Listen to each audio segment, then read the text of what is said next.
존경하고 사랑하는 우리 구독자 여러분 반갑습니다. 여러분의 참만 라디오 천 회장입니다. 이제 또 한번 코스피, 코스닥 한번 살펴보도록 하겠습니다.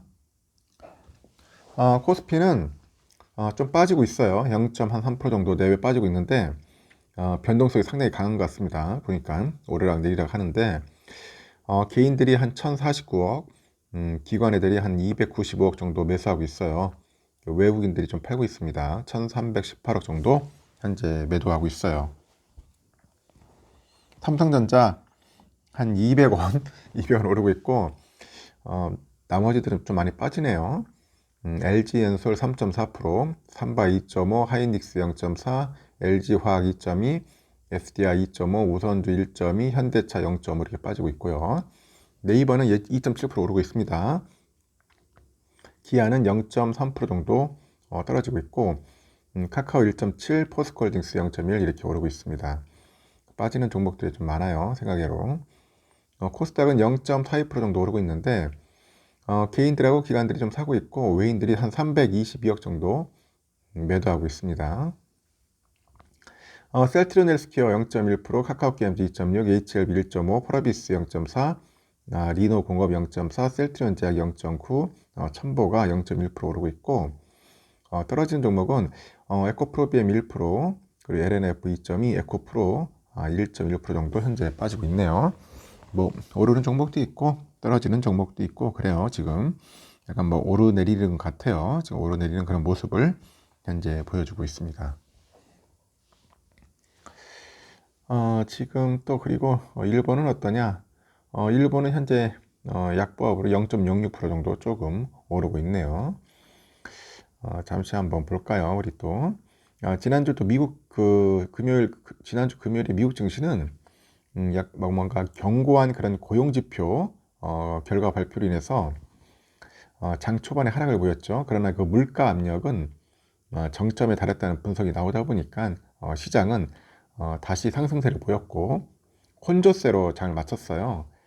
다우지수가 0.1% 상승을 했죠. S&P는 좀 빠졌고 0.1%, 나스닥도 0.18% 내리는데 그치면서 우리 코스피도 지난주 금요일에 하락분의 되돌림이 나타나지 않겠냐 그렇게 예측을 하는데 전혀 그렇지 않는 것 같습니다.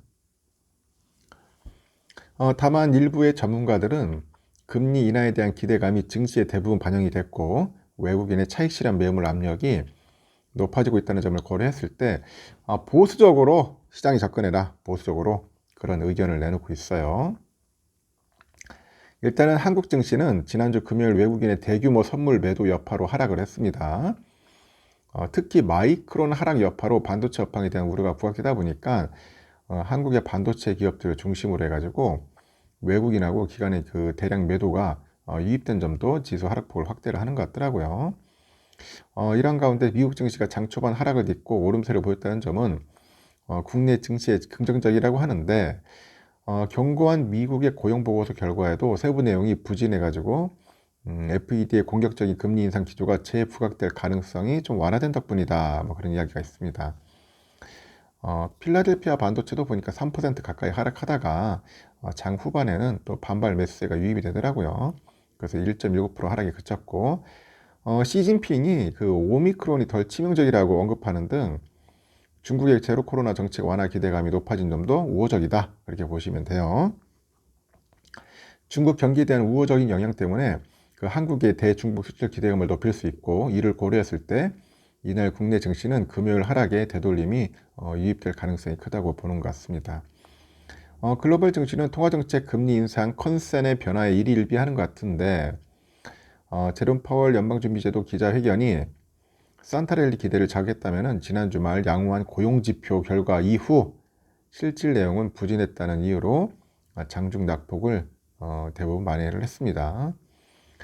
실업률 정체, 신규 고용, 그 예상치 상회, 임금 상승률 전월 대비 상승 등의 여파로 지표 발표 직후에 증시 급락, 달러화 급등이 전개됐는데 그러나 일부 업종과 산업에 국한된 개선세라는 해석이 반영되면서 투자자들은 23년 금리 인하 기대를 유지하면서 안도감을 확대했고 시장의 생각을 유혹해 보면은 경기 부진은 이미 반영됐고 올해 하반기 50bp 금리 인하가 가능하다는 것이고요.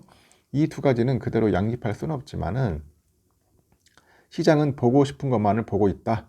현재 증시는 23년 하반기 50bp 금리 인하 기대감을 반영 중인데 그 금리 인하 기대는 더 강해지기는 어렵고 글로벌 금융시장의 상승 동력으로 작동되기는 쉽지 않다.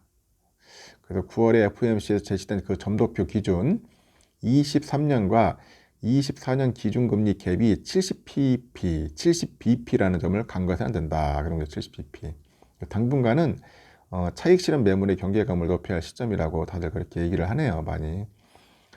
지난주 코스피 하락을 유도한 것은 외국인의 매도 전환인데 코스피 수급의 그 매수 주체 부채가 외국인의 그 매매 영향력을 키우는 가운데 매수 규모 대비 작은 매물 출회만으로도 코스피의 하방 압력을 키웠다. 그렇게 보는 것 같습니다.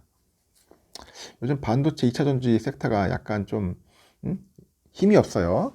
약세를 이어가다 보니까 주가가 영 시원찮다는 거죠. 시원찮아. 시원찮습니다.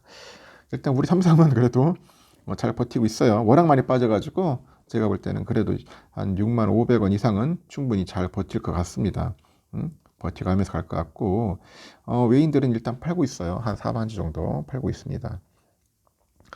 다른 종목들은 시원찮은데 그래도 잘 버텨주고 있다 보시면 될 것 같고 우선주는 아침부터 그냥 시원하게 빠지더라고요. 54,500원까지 쭉 빠지던데 54,500원까지 이때 들어간 분들이 용자입니다. 용자, 용기 있는 자들.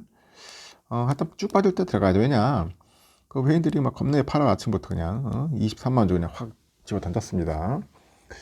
키 맞추기 하는 것도 아니고 하여튼 좀 많이 팔았어요. 상대적으로 많이 좀 덜 빠졌다고 생각을 했겠죠. 금요일날 본주는 저렇게 빠졌는데 우선주가 많이 빠지지 않다 보니까 그래가지고 좀 많이 외인들이 좀 내놓은 것 같습니다. 하여튼 그래도 저는 이런 생각을 해. 55,000원 정도 유지를 하면서 좀 빠질 때는 주워 담는 것도 나쁘지 않겠다 하는 생각이 듭니다. 좀 돈 있을 때 좀 주워 담는 거죠. 안 그렇습니까? 두려워할 필요 없어요. 두려워할 필요 없고 쌀 때 부지런히 담으시면 나중에 여러분들 그 피가 되고 살이 될 겁니다. 용기 있으면 하시면 돼. 용기 없다? 하지 마세요. 절대. 용기가 없는데 어떻게 해. 용기란 것도 무모한 용기가 아니라 내가 어느 정도의 그 계획되고 준비된 용기를 말하는 거야. 그럼 무모한 용기는 아니에요. 그렇게 투자하면 안 됩니다. 절대로. 계획성 있는 그런 용기를 갖고 하는 거지 그냥 무모하게 아무 생각 없이 하는 건 아니라고 생각을 합니다. 다들 뭔가 준비를 하고 있을 거예요. 10년 동안 가려면은 부지런히 모읍시다. 하여튼 올 연말까지 모아가지고 배당이라도 좀 받아보자고요. 연말 배당. 알겠죠? 여기까지 하겠습니다. 여러분 힘내십시오.